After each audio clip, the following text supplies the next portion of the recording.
Welcome to Radhika's kitchen. இன்னைக்கு parotta chicken குழம்பு எப்படி செய்யுதுன்னு பார்க்கலாம் வாங்க. ஃபஸ்ட்டு மசாலா அரைச்சிக்கலாம். மீடியம் சைஸ் தக்காளி 3, பெரிய சைஸ் வெங்காயத்தை வந்து கடாயில் ஒரு 2 ஸ்பூன் எண்ணெய் ஊற்றிட்டு ஒரு 2 நிமிஷம் வதக்கிட்டு சேர்த்திருக்கிறது. 1/4 மூடி தேங்காய், சீரகம், சோம்பு, மிளகு இதெல்லாம் ஒரு ஸ்பூனு, 8 பட்டை, 8 லவங்கம் இதெல்லாம் ஒன்றா போட்டுட்டு நல்லா நைஸாக தண்ணி ஊற்றாமல் அரைச்சி எடுத்துகிட்டு வந்துடலாம்.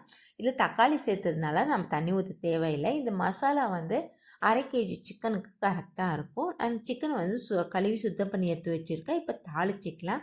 50 ml எண்ணெய் ஊற்றிட்டு எண்ணெய் சூடானதுமே ஒரு 3 லவங்கம், 3 பட்டை, 1/2 kg சிக்கன், 1/2 ஸ்பூன் மஞ்சள்தூள், 1 ஸ்பூன் உப்பு, 1 ஸ்பூன் மிளகாய்த்தூள், இஞ்சி பூண்டு விழுது 1 ஸ்பூன் சேர்த்துட்டு ஒரு 2 நிமிஷம் வதக்கி விட்டுட்டு கேஸை வந்து மீடியம் ஃப்ளேமில் வச்சுட்டு ஒரு 5 நிமிஷம் அப்படியே விட்டுடணும். சிக்கனில் வந்து தண்ணி பிரிஞ்சு வரும் பாருங்கள். இந்த மாதிரி ml தண்ணி ஊற்றிட்டு நம்ம அரைச்ச மசாலா சேர்த்திட்டு ஒரு 2 நிமிஷம் வதக்கிட்டு நல்லா கிளறி விட்டுட்டு இப்போ உப்பு கரெக்டாக இருக்கான்னு செக் பண்ணிவிட்டு அதுக்கப்புறம் ஒரு 2 ஸ்பூன் தனியாத்தூள் சேர்த்திட்டு வெயிட் போட்டு 10 நிமிஷம் அப்படி இல்லைன்னா வந்து 4 விசில் விட்டு ஆஃப் பண்ணிங்கன்னா சூப்பரான நம்மளோட பரோட்டா சிக்கன் குழம்பு ரெடி ஆயிடுச்சு. கண்டிப்பாக நீங்களும் ட்ரை பண்ணி பாருங்கள், உங்களுக்கும் பிடிக்கும்.